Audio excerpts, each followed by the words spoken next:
Mata batin sesungguhnya itu dimiliki manusia sejak lahir pemirsa. Namun kebanyakan itu tertutup secara alami. Maka dari itu mata batin tersebut harus dibuka dulu apabila seseorang itu ingin mengetahui hal-hal gaib di luar kewajaran. Mari kita pelajari bersama cara membuka mata batin dengan sarana dzikir Asmaul Husna.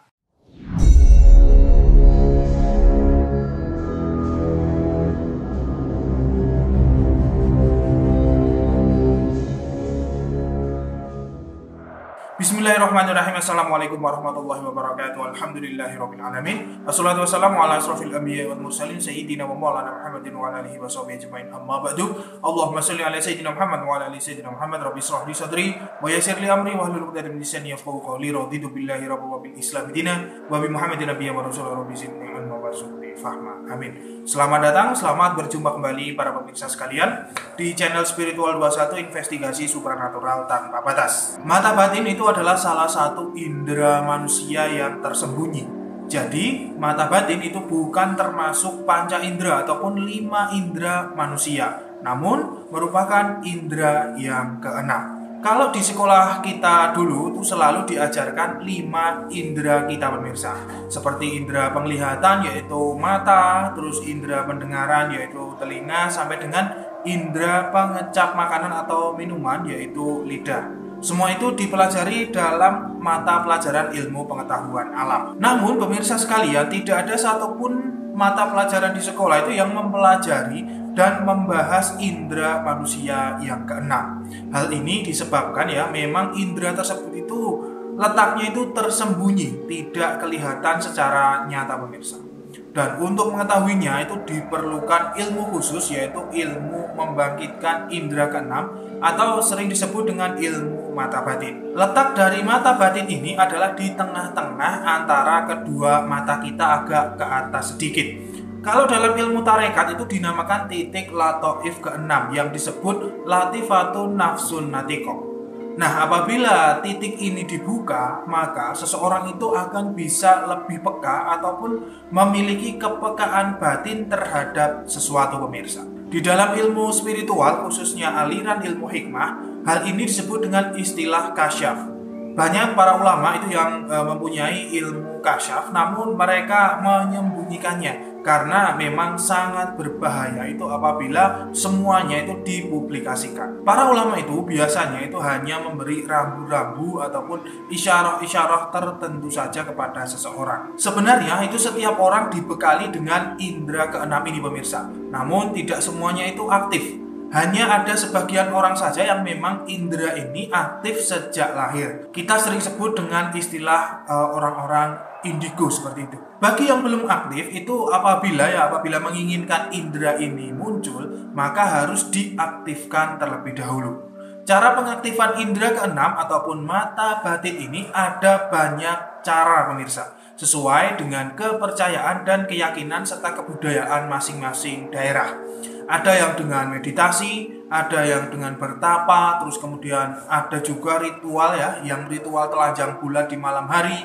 Ada juga yang dengan metode zikir, baca amalan, baca mantra, bahkan ada yang pakai ramuan-ramuan khusus ataupun jimat-jimat tertentu. Ada banyak sekali manfaat yang bisa diperoleh apabila indera keenam atau mata batin ini aktif pemirsa. Di antaranya yaitu yang pertama itu bisa merasakan keberadaan makhluk gaib, terutama bangsa jin. Yang kedua itu bisa merasakan isi hati orang lain. Yang ketiga itu bisa mengetahui kejadian yang akan datang ataupun kejadian yang telah berlalu. Yang keempat, menjadikan mimpi di dalam tidur itu sering jadi kenyataan pemirsa. Yang kelima itu dapat mengetahui kadar ataupun kapasitas energi gaib yang dimiliki oleh seseorang. Yang keenam, mengetahui kadar ataupun kapasitas energi gaib suatu tempat ataupun suatu benda pusaka, azimat atau mantra atau amalan-amalan tertentu. Yang ketujuh, bisa mendengar suara-suara yang sangat aneh. Yang kedelapan, mampu mengetahui ataupun peka dengan perasaan para makhluk Allah, yaitu seperti binatang ataupun tumbuhan pemirsa. Yang kesembilan itu dapat bertemu dengan makhluk-makhluk ruhaniyah ciptaan Allah Subhanahu wa taala.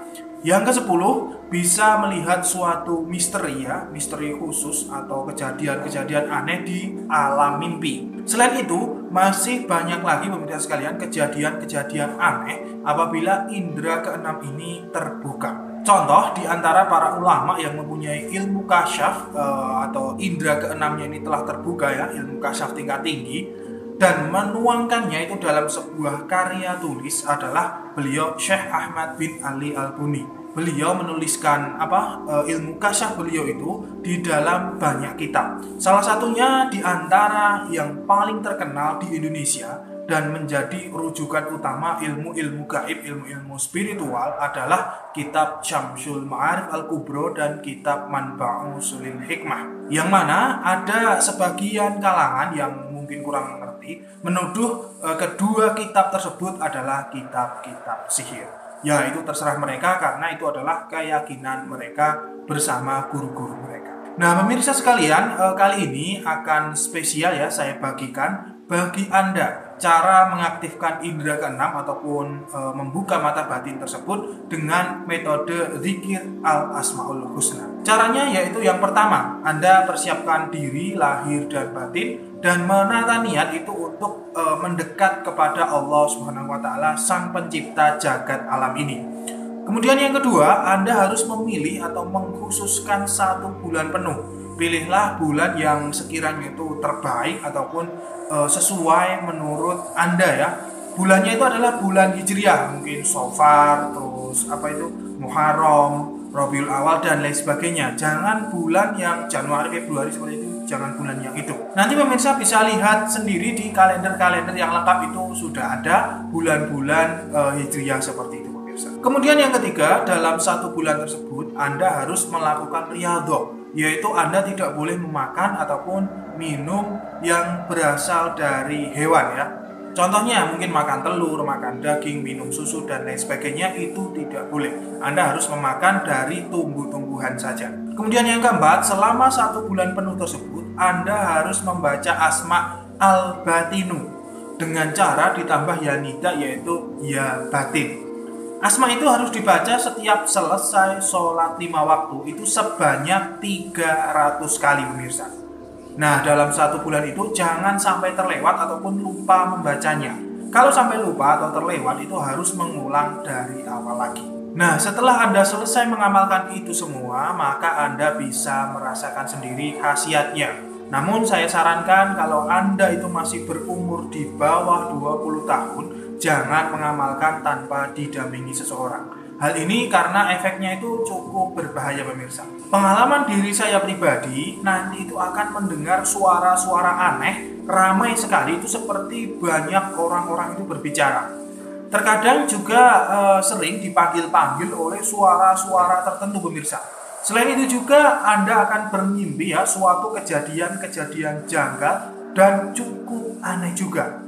Terkadang Anda juga akan masuk atau ditemui sosok-sosok makhluk gaib ataupun jin dan Anda itu akan diajak bertarung. Jadi sebelum mengamalkan asma ini Anda harus punya basic ataupun punya dasar tenaga dalam ya ataupun asma-asma kanuragan yang sifatnya proteksi diri. Dan selain itu Anda itu akan merasakan hal-hal aneh di luar kewajaran. Saran saya bagi yang memang belum siap jangan mengamalkannya ya. Ditakutkan Anda akan jadi stres menghadapi hal-hal gaib yang tidak biasa. Selain itu juga Anda harus ya minimal menguasai ilmu tauhid tingkat dasar. Jadi sebelum mengamalkan asma ini Anda pelajari dulu minimal itu kitab Aqidatul Awam. Kitab ini bisa Anda peroleh, bisa Anda beli di toko-toko buku ataupun toko-toko kitab ya. Tujuannya itu agar Anda itu tidak disesatkan oleh golongan-golongan makhluk gaib tertentu. Nah, bagi yang sudah kuat dan berhasil, pesan saya jangan terlalu banyak menceritakan kejadian-kejadian yang dialami. Kejadian-kejadian aneh ya, yang Anda alami itu kepada orang lain yang bukan ahlinya. Kecuali memang orang tersebut itu satu keyakinan atau satu frekuensi saja. Tujuannya itu agar Anda tidak dituduh sesat ya. Apalagi Anda mengunggahnya di media sosial itu jangan sampai seperti itu. Biasanya Anda itu akan mengetahui kejadian-kejadian di masa yang akan datang ya. Pemberitahuan berita tersebut itu paling sering itu melalui mimpi pemirsa. Menurut sebagian ulama ahli hikmah, asma ini memang sangat sakral, yaitu dikawal oleh 62 khodam dari golongan ruhaniyah. Dan pemimpinnya adalah Sayyid Badyail alaihi salam. Jadi ya memang ya asma ini memang keramat dan sangat sakral. Nah mungkin cukup itu dulu pemirsa sekalian. Bagi yang ingin tanya-tanya silahkan follow saja sosial media kami yang ada di bawah di deskripsi video ini. Silahkan dilihat di situ. Ada Instagram, Twitter, Facebook, terus kemudian Telegram, ada juga website dan lain sebagainya ya. Nah semoga sajian ini bermanfaat bagi Anda semuanya. Saya Fatin wa'ala undur diri. Kurang lebihnya mohon maaf. Subhanakallahumma wa bihamdika asyhadu an la ilaha illa anta astaghfiruka wa atubu ilaik. Alhamdulillahirabbil alamin. Wa billahi taufiq wal hidayah wa ridha wal inayah. Wassalamualaikum warahmatullahi wabarakatuh.